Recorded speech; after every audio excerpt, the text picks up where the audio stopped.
everyone, welcome back to our channel Fight for Your Dreams. So let's fight with me. I am Amandeep. As you know, NCERT class 6 की history हम cover कर रहे हैं, तो उसी series में आज हम चैप्टर नंबर 8 पे पहुंच गए हैं। खुशहाल गांव और समृद्ध शहर इस चैप्टर का नाम है। आई होप पीछे वाले सभी चैप्टर आपको अच्छे से समझ आए होंगे, इंटरेस्टिंग लगे होंगे। तो इंटरेस्टिंग पढ़ने के लिए बने रहें हमारे साथ में हमारे चैनल पर। अगर आप इस चैनल पर नए हैं तो प्लीज़ सब्सक्राइब कर दें स्टार्ट करने से पहले। तो स्टार्ट करते हैं। लोहार की दुकान पर प्रभाकर लोहारों को काम करते देख एक छोटी सी बेंच पर कुल्हाड़ी और हंसिए जैसे कुछ औजार देख रहा था। तो वहाँ पर क्या हुआ, एक छोटी सी बेंच पड़ी थी जिस पे कुल्हाड़ी रखी हुई थी, हंसिया रखा हुआ था, कुछ औजार भी रखे हुए थे बेचने के लिए। दूसरी ओर क्या चल रही थी, भट्टी चल रही थी। ठीक है, औजार बनाने के लिए दो लोग लोहे के एक छड़ को गर्म करके उसे पीट रहे थे। प्रभाकर को ये सब बड़ा मज़ेदार लग रहा था। तो ये पूरा प्रोसेस क्या है, ये पूरा प्रोसेस है औजार बनाने का। ठीक है, लोहे को पिघलाकर एक अलग वस्तु या फिर अलग कोई उपयोगी चीज़ बनाने की एक टेक्निक है। ठीक है, तो ये टेक्निक कब से स्टार्ट हुई इसके बारे में ये बताना चाहते हैं इस चैप्टर के अंदर। ठीक है, इस चैप्टर के अंदर हम उत्तर भारत के साथ साथ में दक्षिण भारत को भी समझेंगे, क्योंकि हमने पीछे वाले चैप्टर्स के अंदर उत्तर भारत को अच्छे से समझा है। तो ये चैप्टर हमें दक्षिण भारत के बारे में भी बहुत अच्छे से बताता है, तो अच्छे से समझेंगे। स्टार्ट करते हैं। लोहे के औजार और खेती। लोहे का प्रयोग आज आम बात है। लोहे की चीज़ें हमारी रोज़मर्रा की ज़िंदगी का हिस्सा बन गई है। इस उपमहाद्वीप में लोहे का प्रयोग लगभग 3000 साल पहले हुआ था। कब हुआ था? 3000 साल पहले। और उस वक्त क्या चल रहा था? उत्तर वैदिक काल चल रहा था। कौन सा काल चल रहा था? उत्तर वैदिक काल। ठीक है, तो महापाषाण कब्रों में लोहे के औजार और हथियार बड़ी संख्या में मिले हैं। क्लियर है? महापाषाणिक कब्रें, जिन कब्रों के ऊपर बड़े बड़े पत्थर रख दिए जाते थे उन्हें कहते हैं महापाषाणिक कब्रें। महापाषाणिक संस्कृति ये हमारे उत्तर वैदिक काल के साथ में ही चल रही थी। ठीक है, ये हमने पढ़ लिया था चैप्टर नंबर 4 में। करीब 2500 वर्ष पहले लोहे के औजारों का उपयोग जो था वो बढ़ने लग गया था। 3000 साल पहले ही इसकी स्टार्टिंग हो गई थी। 2500 वर्ष तक इसका उपयोग बढ़ने लग गया था लोहे का, जिससे क्या होने लगे, जंगलों को साफ करने के लिए कुल्हाड़ियाँ बनने लग गई, जुताई के लिए हलों के फाल बनने लग गए। ठीक है, जिसके बारे में हमने पढ़ा था चैप्टर नंबर 5 में कि लोहे के फाल से यूज़ करने से कृषि के उत्पादन में बढ़ोतरी होने लग गई थी। तो ये था लोहे के औजार और खेती से संबंधित टॉपिक। अच्छे से समझ आया होगा आपको। कृषि उत्पादन बढ़ाने के लिए उठाए गए कदम, कौन कौन से कदम उठाए गए थे कृषि को बढ़ाने के लिए? इसको बढ़ाने के लिए उठाया गया कदम में से एक था सिंचाई। समृद्ध गांव के बिना राजाओं तथा उनके राज्यों को बने रहना मुश्किल था। देखिए, गांव से ही हमें क्या मिल रहा है? अधिशेष, अनाज। ठीक है, तभी तो बाकी लोग दूसरे काम कर पा रहे थे, है ना। तो गांव के बिना, अच्छे गांव के, समृद्ध गांव के बिना राजा और उसका राज्य बनाए रखना मुश्किल था। जिस तरह कृषि के विकास में नए औजार तथा रोपाई महत्वपूर्ण कदम थे, उसी तरह सिंचाई भी काफ़ी उपयोगी साबित हुई थी। इस समय सिंचाई के लिए नहरें, कुएं, तालाब, कृत्रिम जलाशय बनाए गए थे। ठीक है, क्लियर है? गुड। गाँव में कौन रहते थे? कह रहे हैं समृद्ध गाँव। तो समृद्ध गाँव में कौन रह रहे थे? इस उपमहाद्वीप के दक्षिण और उत्तरी हिस्सों के अंदर अधिकांश गाँव में कम से कम 3 तरह के लोग रह रहे थे, उत्तर में भी और दक्षिण में भी। तो तमिल क्षेत्र के अंदर बड़े भूस्वामी जो होते थे, 3 तरह के लोग कौन कौन थे? बड़े भूस्वामी, ठीक है, और जिनके पास में कम भूमि है उनको बोलते हैं कृषक। ठीक है, कृषि करते हैं। और जिनके पास भूमि नहीं है उनको बोलते हैं दास या फिर श्रमिक। क्लियर है ना। तो ये 3 तरह के लोग रह रहे हैं, उत्तर में भी और दक्षिण में भी। तो तमिल क्षेत्र के अंदर जो बड़े भूस्वामी होते थे उनको बोलते थे वेलला। ठीक है, क्या बोलते थे? वेलला। साधारण हलवाओं को बोलते थे उणवार, यानी जिनके पास भूमि कम थी उनको बोलते थे उणवार। और जो भूमि उन मजदूर होते थे भूमिहीन, उनको बोलते थे अधिमई। क्या बोलते थे? अधिमई। तो तीनों पॉइंट पता चल गया। बड़े भूस्वामी वेलला, ठीक है, और हलवाओं को बोलते थे उणवार, और जिनके पास ज़मीन नहीं होती थी उनको बोलते थे अधिमई। तो देश के उत्तरी हिस्सों में गांव का प्रधान व्यक्ति जो होता था वो होता था ग्राम बोजक। कौन होता था? ग्राम बोजक। ये वेलला सेम ही है, ग्राम बोजक कहलाता था। अक्सर एक ही परिवार के लोग इस पद पर कई पीढ़ियों तक बने रहते थे, यानी कि ये पद कैसे थे? अनुवांशिक था। ग्राम बोजक के पद पर आमतौर पर गांव का सबसे बड़ा भूस्वामी होता था। तो उत्तर के अंदर तो उसको बोलते हैं, जो बड़े भूस्वामी होते हैं उनको बोलते हैं ग्राम भोजक, दक्षिण के अंदर बोलते हैं वेल्लला। ठीक है, क्लियर है। साधारणतः इनकी जमीन पर इनके दास और मजदूर काम किया करते थे। इसके अलावा ये प्रभावशाली होते थे, इसीलिए राजा क्या करता था, इनको कहता था कि आप कर भी वसूल लो। उसके अलावा न्यायाधीश और पुलिस का काम भी करते थे। कौन? ग्राम भोजक। ठीक है, ऐसी स्थिति किसकी नहीं थी? तमिल के अंदर जो भूस्वामी थे, भूस्वामियों की ऐसी स्थिति नहीं थी। ठीक है, ग्राम भोजकों के अलावा अन्य स्वतंत्र कृषक भी होते थे जिन्हें गृहपति कहते थे, जबकि दक्षिण में क्या कहते थे? उनको उणवार कहते थे। गृहपतियों को क्या कहते थे दक्षिण में? उणवार। कम जमीन जिनके पास होती थी लेकिन वो खेती करते थे। इनमें से ज़्यादातर छोटे किसान ही होते थे। इसके अतिरिक्त कुछ ऐसे स्त्री पुरुष थे जिनके पास अपनी ज़मीन नहीं होती थी। इनमें दास कर्मकार आते थे। दासों को दक्षिण में कहा जा रहा था अधिमयी। क्या कहा जा रहा था? अधिमयी। और उत्तर में क्या कहा जा रहा है? कर्मकार। दास कर्मकार कहा जा रहा है। ठीक है, ये लोग क्या करते थे? दूसरों की ज़मीन पर काम करके अपनी जीविका चलाया करते थे। अधिकांश गांवों में लोहार, कुम्हार, बढ़ई तथा बुनकर जैसे कुछ शिल्पकार भी होते थे। क्लियर है। तो प्राचीनतम तमिल की पुरानी रचनाएं कौन सी थी? तमिल की प्राचीनतम रचनाओं को कहते हैं संगम साहित्य। क्या कहते हैं? संगम साहित्य। और उत्तर की वेद। क्या होते हैं? वेद। और सबसे पुराना वेद कौन सा है? ऋग्वेद, जिसकी रचना कितने साल पहले हुई थी? 3500 वर्ष पूर्व। ठीक है, और संगम साहित्य की रचना हुई थी 2300 साल पहले की गई थी। इन्हें संगम इसीलिए कहा जाता है क्योंकि मदुरै में कवियों के सम्मेलन में इनका संकलन किया जाता था। किनका संकलन किया जाता था?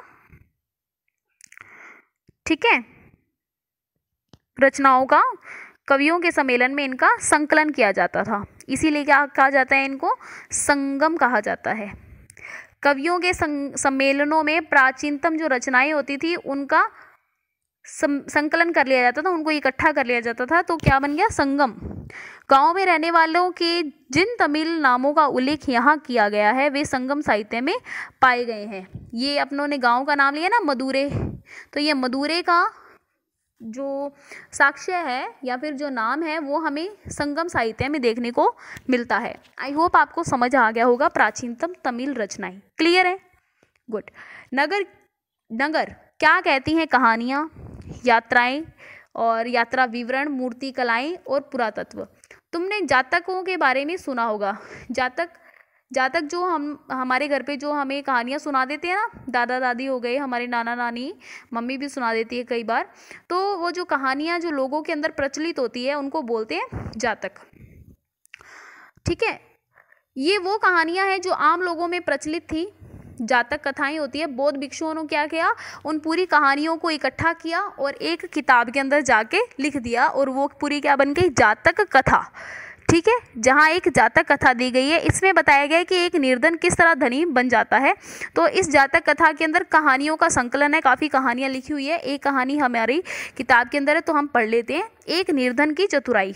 एक शहर में एक गरीब युवक रहता था, उसके पास एक मरे चूहे के अलावा कुछ भी नहीं था। तो कहानी सुना रही है दादी माँ। उसने उस चूहे को एक सिक्के में एक भोजनालय वाली बिल्ली को बेच दिया, एक सिक्के में बेच दिया भाई। फिर एक दिन जोर की आंधी आई, राजा का बगीचा टूटी की टहनियों और पत्तियों से भर गया। उनका माली इसे साफ करने की बात से परेशान हो गया कि ये बगीचा कैसे साफ करूंगा मैं। युवक ने माली को कहा कि अगर लकड़ियां और पत्ते उसे दे दोगे ना तो वो बगीचे की सफाई कर देगा। तो माली बोला कि मैं लकड़ियों का क्या करूंगा, आप रख लो, और माली मान गया। युवक के पास खेल रहे बच्चों को वो इकट्ठा करके बोलता है, यहाँ पे बच्चे खेल रहे थे पास में ही, तो युवक उनको इकट्ठा करके बोलता है कि प्रत्येक टहनी और पत्ते के बदले उन्हें एक एक मिठाई मिलेगी। देखते ही देखते उन्होंने बगीचे से एक एक तिनका चुनकर गेट के पास इकट्ठा कर दिया। तभी उधर से राजा का कुम्हार बर्तनों को पकाने के लिए ईंधन की तलाश से गुजर रहा था, तो उसने पूरे ढेर को खरीद लिया। किसने? कुम्हार ने, उस युवक से। तो इस तरह युवक के पास कुछ और पैसे हो गए। पहले एक सिक्का तो था ही, कुछ पैसे और हो गए उस युवक के पास में। अब उस युवक ने एक योजना बनाई, एक बड़े बर्तन में पानी भरकर नगर के द्वार पर गया और वहां उसने घास काटने वाले 500 लोगों को पानी पिला दिया। खुश होकर उन लोगों ने कहा, तुमने हमारे लिए इतना अच्छा काम किया, तो बताओ अब हम तुम्हारे लिए क्या करें भाई। तो उसने कहा, मैं आपको ये तब बताऊंगा जब मुझे आपकी सहायता की ज़रूरत होगी। तो उसके बाद एक व्यापारी से उसने दोस्ती कर ली। एक दिन उस व्यापारी ने बताया, कल एक घोड़े का व्यापारी 500 घोड़ों के साथ शहर में आ रहा है।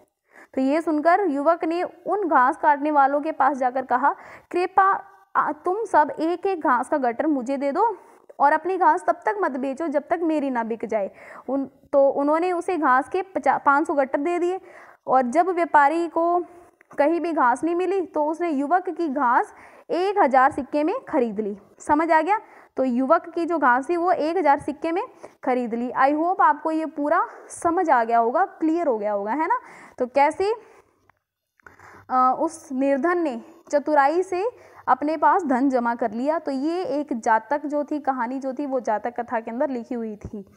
ठीक है। प्राचीन नगरों के जीवन के बारे में हमें कुछ अन्य स्रोतों से भी पता चलता है। कैसे पता चलता है? शहरों, गांव या फिर जंगल से जुड़ी घटनाओं को मूर्तिकार कलात्मक ढंग से उकेरते थे। जो मूर्तिकार होते थे, जो शहरों, गांव और जंगलों के अंदर जो जैसा जीवन था उसी जीवन के आधार पर वो मूर्तियां बना लेते थे। ठीक है। और इन मूर्तियों को इमारतों की रेलिंग, खंभों और प्रवेश द्वारों पर सजा दिया जाता था जहां पर लोग आया जाया करते थे। ठीक है। एक एग्जाम्पल अपने देखते हैं। ये देखिए, जैसे ये देखिए, ये दीवार के ऊपर कैसे बना हुआ है चित्र, है ना। तो ये चित्र क्या है? उस वक्त की जीवन शैली को दर्शाता है। ठीक है। तो उससे हमें पता चलता है उस वक्त के नगरों के जीवन का। आई होप आपको समझ आ गया होगा, क्लियर है। तो ये आप देखो, दिल्ली में वलय कूप मिला है। ठीक है। ये हड़प्पा की जल निकासी से बिल्कुल अलग है। वहां पर तो क्या था, देख सकते थे हम, बड़ी बड़ी नालियां बनी हुई थी, है ना। तो ये उनसे बिल्कुल ही अलग है, क्लियर है। तो अध्याय 5 में वर्णित अनेक शहर महाजनपदों की राजधानियां थे। ठीक है, राजधानी थी, महाजनपद की राजधानी थी। कौन सी? पाटलिपुत्र, है ना। जैसा कि तुमने पढ़ा है कि कुछ शहर परकोटों से घिरे हुए थे, तो पाटलिपुत्र घिरा हुआ था पूरे एक बड़े से घेरे से, है ना। जैसा कि तुम ऊपर चित्रों में देख सकते हैं, अनेक शहरों में वलय कूप मिले हैं। ये वलय जो कूप थे गुसलखाने, नाले या कूड़ेदान के लिए प्रयुक्त होते थे। प्राय ये वलय कूप जो होते थे घरों के लोगों के घरों में लगे हुआ करते थे। ओके, क्लियर है। महलों, बाजारों या आम घरों के अवशेष बहुत कम मिले हैं। महलों के, बाजारों के और आम घरों के अवशेष हमें बहुत कम मिले हैं, क्योंकि ये किससे बने होते थे? लकड़ी, मिट्टी और कच्ची ईंटों या छप्पर से बने होने के कारण ज़्यादा टाइम तक ये टिक नहीं पाए। ठीक है। भविष्य में पुरातत्वविद इनकी खोज कर सकते हैं, शायद हो सकता है मिल भी जाए आगे चलकर, ऐसा ये कह रहे हैं शहरों के बारे में। प्राचीनतम शहरों के बारे में वहां गए नाविकों तथा यात्रियों के विवरणों से भी पता चलता है कि पुराने जमाने में कोई शायद यात्री आया हो उन शहरों में और उसने अपनी यात्रा वृतांत में ऐसा कुछ लिख दिया हो। ऐसा ही एक विस्तृत विवरण किसी अज्ञात यूनानी नाविक का है। तो जिन जिन पत्तनों पर वह गया उन सभी के बारे में उसने लिखा है। ठीक है। तो अपने को देखना है पेज नंबर 105 पे भरूच ढूंढना है, 105 पे। तो ये पेज नंबर, तो या तो मैं इसका स्क्रीनशॉट लेकर आपको दे दूंगी क्योंकि यहाँ पर वो दिया नहीं हुआ है इस चैप्टर के अंदर। तो मैं स्क्रीनशॉट पे ये जो जगह आ रही है उनके ऊपर राउंड लगाकर टेलीग्राम पे सेंड कर दूंगी। ठीक है। लिंक आपको नीचे कमेंट में मिल जाएगा। सिक्कों के बारे में क्या पता चलता है? कहानी के बारे में हमने देख लिया था, है ना। तो किस तरह के सिक्कों के आधार पर संपत्ति का मूल्यांकन किया जाता था? पुरातत्वविदों को युग के हजारों सिक्के मिले हैं। ठीक है। सबसे पुराने आहत सिक्के थे। सबसे पुराने सिक्के कौन से थे? आहत सिक्के थे, जो करीब 500 साल चले। कितने साल चले ये आहत सिक्के? 500 साल चले। तो इनका चित्र ये दिया हुआ है, ये देखिए, ये सिक्का है। सिक्के के ऊपर चोट मार के ये निशान बनाए गए हैं, डिजाइन बनाए गए हैं। ठीक है। तो जब चोट मार के डिजाइन बनाते हैं उसको बोलते हैं आहत करके, चोट लगा के, और इनका नाम पड़ जाता है आहत सिक्के। चांदी या तांबे के सिक्कों पर विभिन्न आकृतियों को आहत कर बनाया जाने के कारण इन्हें क्या कहते हैं? आहत सिक्का कहते हैं, चांदी या तांबे के सिक्कों पर। क्लियर है? आई होप आपको समझ आ गया होगा। नगर अनेक गतिविधियों के केंद्र। अक्सर नगर कई कारणों से महत्वपूर्ण हो जाते हैं। उदाहरण के लिए मथुरा, यह 2500 साल से भी ज्यादा समय से महत्वपूर्ण एक नगर है। 2500 साल से पहले किसकी बात कर रहे हैं? मथुरा की, क्योंकि यह यातायात और व्यापार के दो मुख्य रास्तों से पर स्थित था। ठीक है।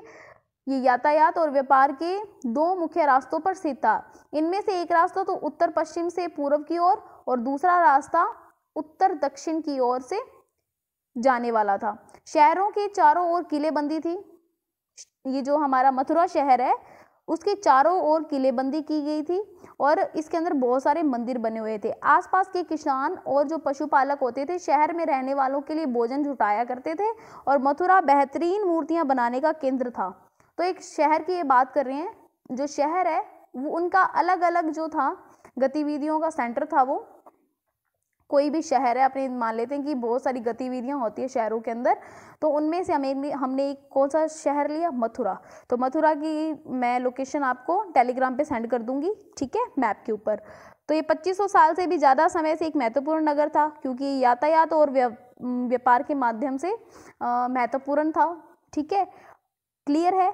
इस शहर के चारों ओर किलेबंदी की गई थी, अनेक इसके अंदर मंदिर थे और यहाँ पर बेहतरीन मूर्तियाँ बनाई जाया करती थी, ठीक है।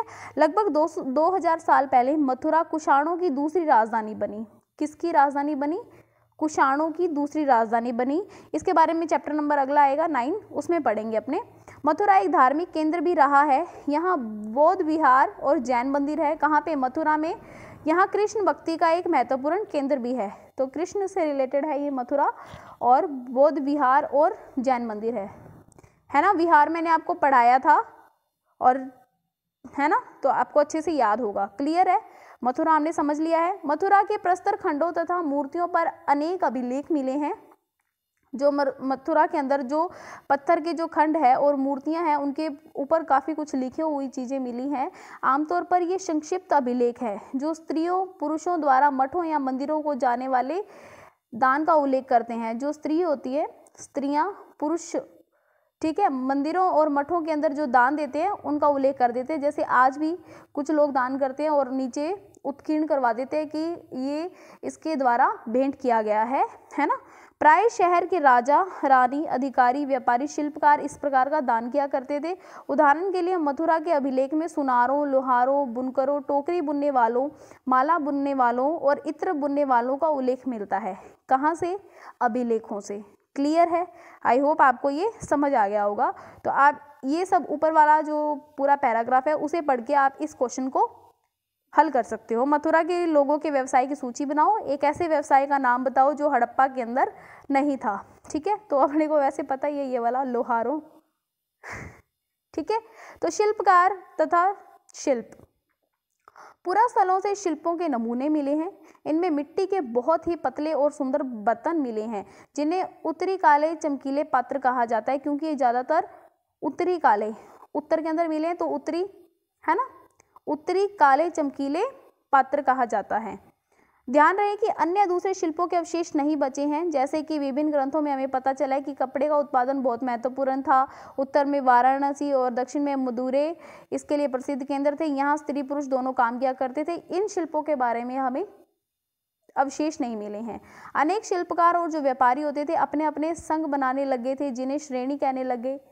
अनेक शिल्पकार और व्यापारी अपने अपना ग्रुप बनाने लगे थे और इन ग्रुप को क्या कहते थे? श्रेणी कहा जाने लग गया था। शिल्पकारों की श्रेणी का काम प्रशिक्षण देना, कच्चा माल उपलब्ध करवाना, तैयार करना आदि था, ठीक है, तैयार माल का वितरण करना आदि था। क्या काम करते थे ये श्रेणियां? ये ट्रेनिंग देते थे, कच्चा माल उपलब्ध करवाते थे और जो माल तैयार हो जाता था उसको वितरित करते थे। जबकि व्यापारियों की श्रेणियों का काम क्या होता था? व्यापार का संचालन करना। क्लियर है? शिल्पकारों की श्रेणियों का ट्रेनिंग देंगे, बिना ट्रेनिंग के तो मूर्तियां कैसे बना लेंगे, है ना, नहीं बना पाएंगे ना। तो ये सब काम था शिल्पकार के संघों का, और व्यापारियों की जो श्रेणियां थे उनका काम था व्यापार का संचालन करना। श्रेणियां बैंकों के रूप में काम करती थी जहां लोग पैसे जमा करते थे। इन धन का निवेश लाभ के लिए किया जाता था। तो धन का यूज क्यों किया जाता था? निवेश लाभ के लिए। उससे मिले लाभ का कुछ हिस्सा जमा करने वालों को लौटा दिया जाता था, फिर मठ आदि धार्मिक संस्थानों को दे दिया जाता था। क्लियर है? आई होप आपको ये पॉइंट पूरा अच्छे से समझ आ गया होगा। क्लियर है जी। सूक्ष्म निरीक्षण अरिकामेडु, तो ये अरिकामेडु एक जगह है, इसकी लोकेशन भी मैं सेंड कर दूंगी। लगभग 2200 से 1900 साल पहले अरिकामेडु एक पतन था जहाँ पत्तन था जहाँ दूर दूर से आए जहाज़ों से सामान उतारे जाते थे। ठीक है, यहाँ ईंटों से बना एक ढांचा मिला है जो संभवतः गोदाम रहा होगा। यहाँ भूमध्य सागरीय क्षेत्र में अम्फोरा पात्र मिले हैं। ठीक है, अम्फोरा जैसे पात्र मिले हैं, इनमें शराब, तेल जैसे तरल पदार्थ रखे जाते होंगे। इनमें दोनों तरफ से पकड़ने के लिए हत्थे लगे हुए थे। साथ ही यहाँ अरे टाइन जैसी मुहर वाले लाल चमकदार बर्तन भी मिले हैं। तो हमें अभी पहले कौन से बर्तन मिले थे? काले, है ना, काले चमकदार बर्तन मिले थे। और अरिका मेडू के अंदर हमें क्या मिल रहे हैं? लाल चमकदार बर्तन मिल रहे हैं। क्लियर है? ये किस लिए इम्पोर्टेंट है? ये इम्पोर्टेंट इसीलिए है क्योंकि यहाँ पर आकर जहाज रुकते थे, पानी वाले जहाज रुकते थे और इनसे क्या किया जाता था?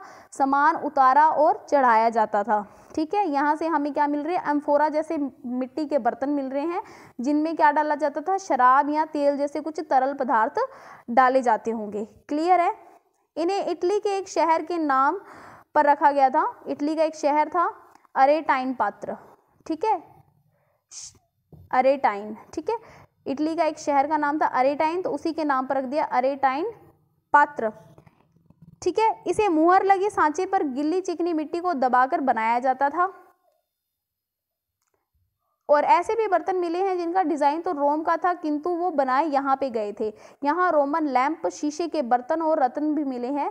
साथ ही साथ छोटे छोटे कुंड मिले हैं जो संभवतः कपड़े की रंगाई के पात्र रहे होंगे। यहाँ पर शीशे और अर्धमूल्य पत्थरों के मनके बनाने का पर्याप्त साक्ष्य मिले हैं। तो इससे क्या सिद्ध होता है कि यहाँ के लोगों का संबंध किसके साथ में था? रोम के लोगों के साथ में था। और वहाँ से ये लोग अच्छी अच्छी चीज़ें सीख के आते थे और यहाँ पर आके उसका यूज़ करते थे, जिससे क्या हो गया? यहाँ की संस्कृति के अंदर वो गुण मिश्रित हो गए। आई होप आपको समझ आ गया होगा। क्लियर है ना? अभिलेख मिट्टी के बर्तन है ना, ये देखो मिट्टी के बर्तनों पर कुछ उत्कीर्ण कर दिया जिससे अभिलेख मिट्टी के बर्तन बन गए। ठीक है, इनको क्या बोलते हैं? तमिल ब्राह्मी अभिलेख कहा जाता है। ये जो अभिलेखों पर लिखे हुए ना, इनको बोलते हैं तमिल ब्राह्मी अभिलेख। आई होप आपको ये पूरा समझ आ गया होगा। अरिका मेडू, इसकी लोकेशन जो है वो मैप के ऊपर मैं राउंड लगाकर टेलीग्राम पर सेंड कर दूंगी, आप ज़रूर देख लेना। आई होप आपको ये पूरा वीडियो अच्छे से समझ आया होगा। जो समझ नहीं आया आप मुझे कमेंट कर सकती हैं। ठीक है, क्लियर है? तो मिलते हैं कल एक नए टॉपिक के साथ में। तब तक के लिए बाय, टेक केयर, जय हिंद। छोटी सी रिक्वेस्ट है, चैनल सब्सक्राइब कर लें। बाय।